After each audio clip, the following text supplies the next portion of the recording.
I need you to sit. I need you to sit pretty. Sit pretty and hold it. Thank you.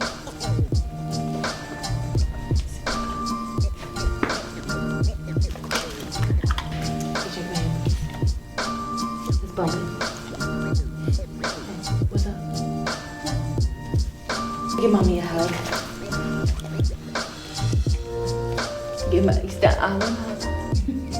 I still want a hug.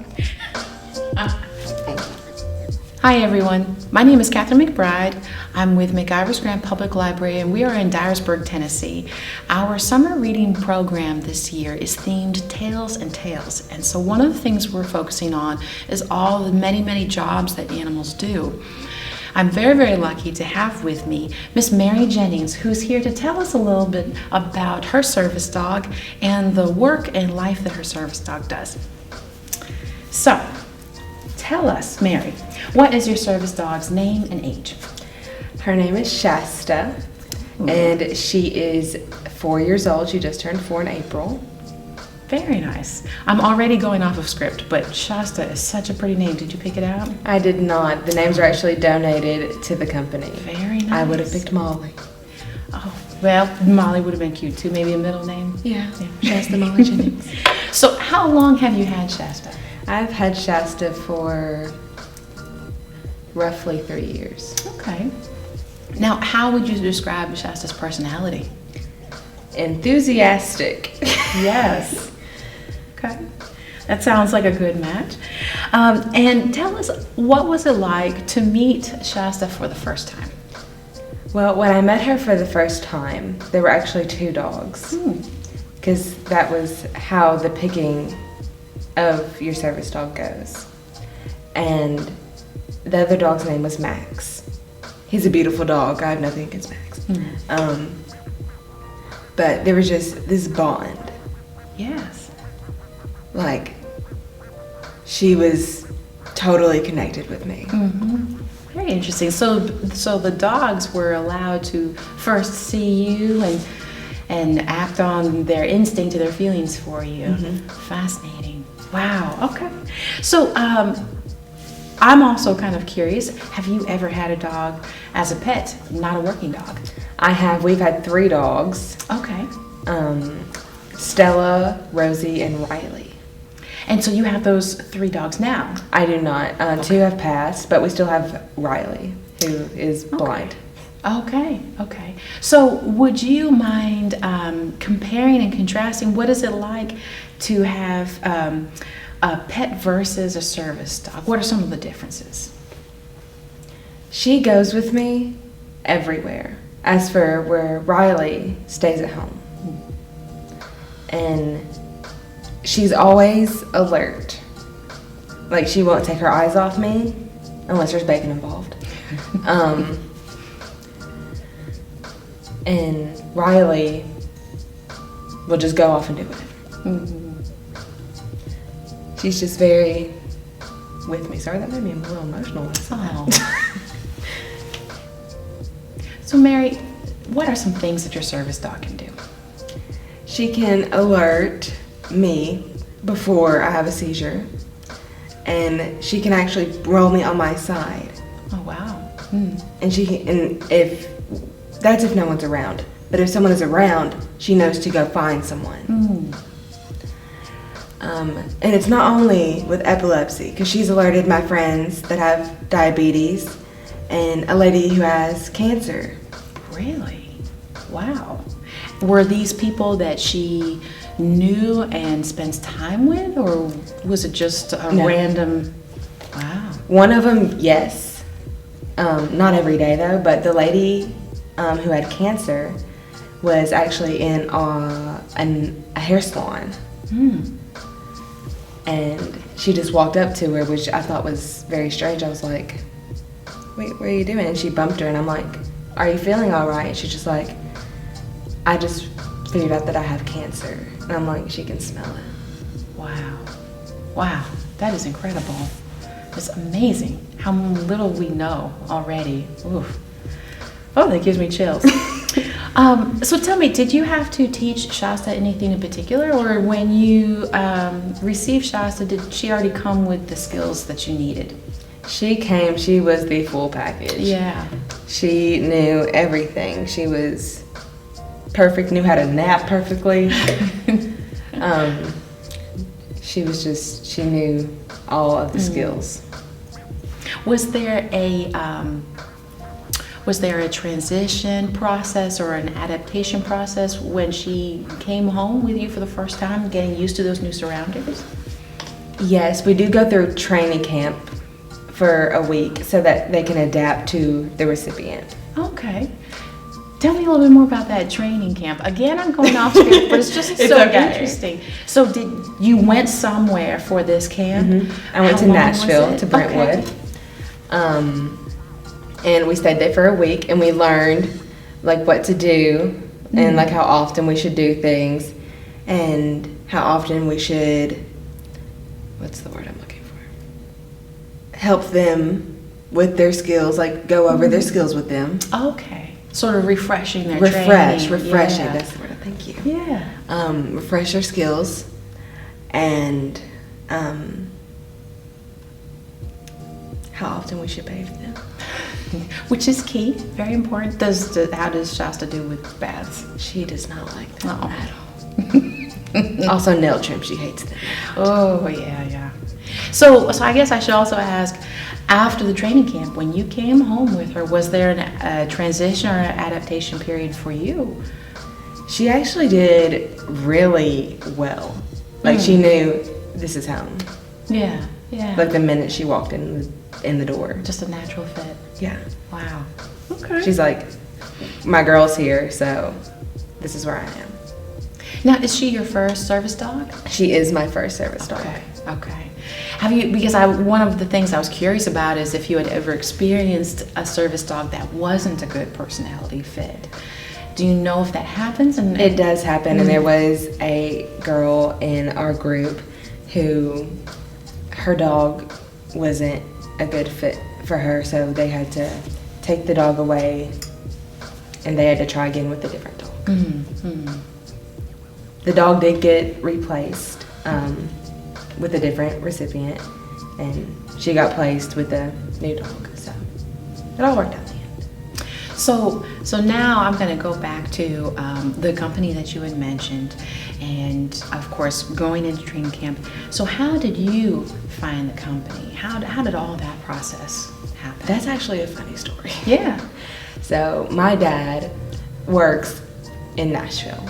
He's a realtor, and he was in Target, and he saw this lady with a service dog, and he was like, I really want to ask her where she got that dog. So he followed her around for a minute. I'm like, good Lord, Dad, you were stalking this woman. And then and I was not with him at the moment. And then he walked up to her, and then a few weeks later, boom, I'm in training camp. Wow. Okay. So, and you said a few weeks, so it was just a very fast. It was very process. fast. Wow. That's wonderful too. Of course, I would just had imagined that there'd be huge long wait lists and a very extensive. Well, usually there probably process. is, but I got lucky. Wonderful. Okay. So, daily life. One thing I am always curious about is a working dog at work, and just how much they can handle that. So when you are out and about with Shasta, how long of a day can she handle? Is she right there with you the whole time, or does she need to have breaks?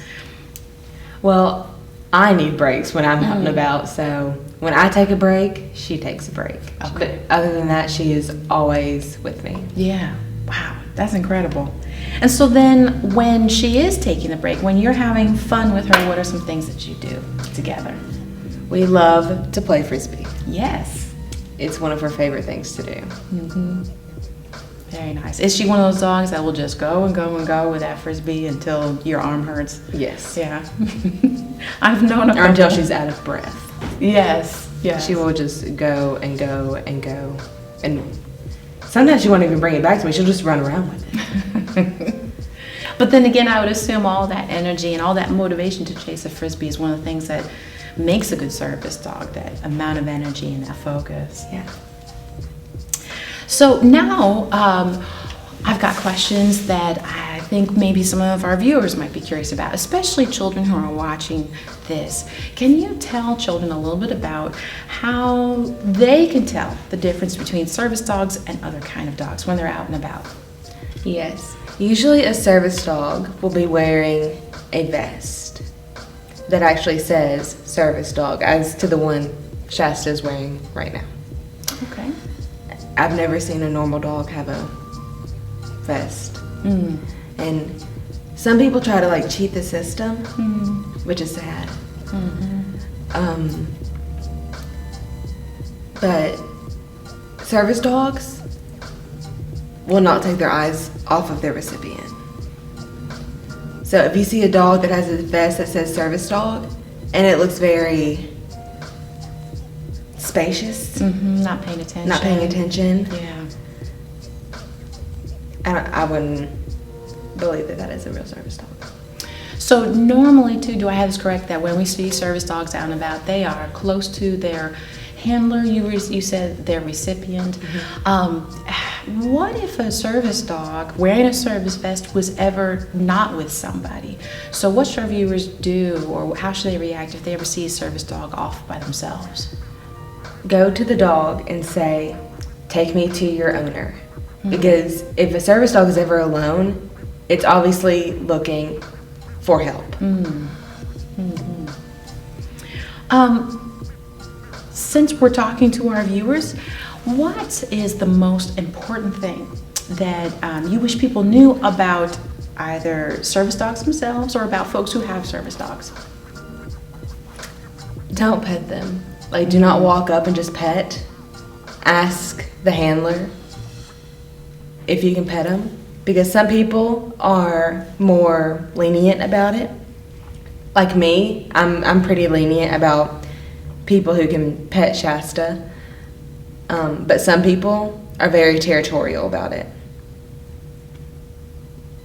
That's my main one. Can it also sometimes be a distraction to the dog as well? It can in some settings. Like if I'm in a grocery store that's very loud and she's already distracted by some noises, I don't want anyone to come up and pet her. And I have had people come up to me in grocery stores and ask, "Can I pet your service dog?"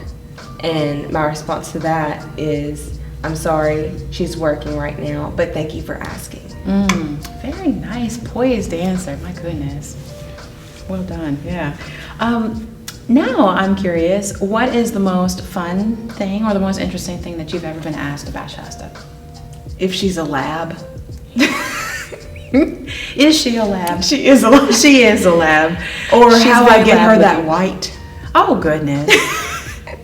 I'm like, she came that way. She just came that way, perfect in every way, just the way she is. Okay, so I've got a question that might be tough. It's about something tough, but I think we've often, all of us have probably been in this situation, not necessarily with service dogs and people who own them and use them as working dogs, but for anything. You had told me earlier that sometimes people ask you very, very rude things. And I know that all of us and everyone watching this has overheard people being rude or inappropriate or whatever, doing things that they really shouldn't be doing and saying. So I want to know, for those of us, when we overhear people being mean or being rude, what would you recommend that we say when we overhear someone being rude or asking inappropriate questions or something like that? Those of us who get scared when we hear people being rude, do you have any recommendations for those of us who want to be brave and say something? I do. Evidently she does too. Working dog, she's got an opinion about it. Yeah. My recommendation would be to say, just walk up, use every ounce in your body just to go over there and say, "That was a very inappropriate question, I think that you should leave this person alone. Because that's what I would do in that situation. Yeah. And in that situation, I wish people would have done that for me. But Shasta, don't need that on the floor.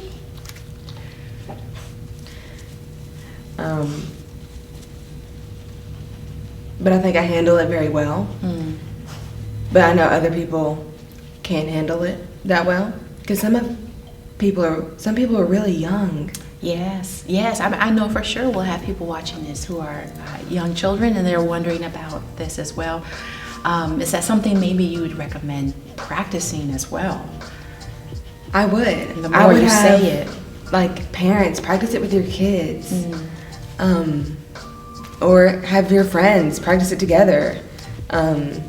Just finding that courage to go say something. It's basically like bullying. You just got to find that courage to go and say something. Yeah, and that's something we talk about at the library as well, is practicing being brave, practicing interrupting, practicing defending other people. Just a couple more questions for you. So, moving away to something a little bit more lighthearted, tell us, what do you love the most about Shasta? Her ears. Yes. Tell us about her ears. Her ears are like velvet. Ooh. Everyone that pets her is like, her ears are like velvet. You sort of look like you're meditating a little bit, right? Yes. And off in the corner, I can actually see her tail wagging as Mary's doing this motion with her hands. And this is a big old question as well, but how has your service dog improved your life? She's improved my life in so many ways. She's given me the confidence to do things that I didn't think that I would ever be able to do before I had her.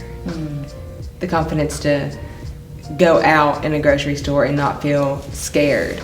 The independence that I didn't have before I had her. I don't feel scared that I'm going to just walk out and have a seizure somewhere.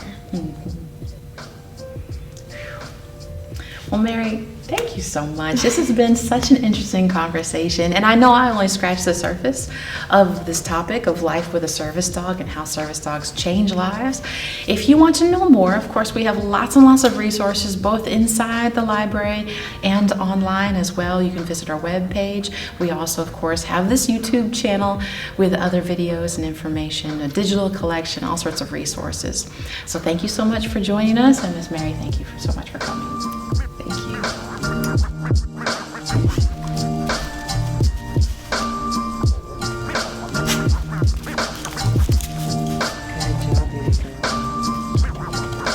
when she's alerting other people as well. Whoa. Wow.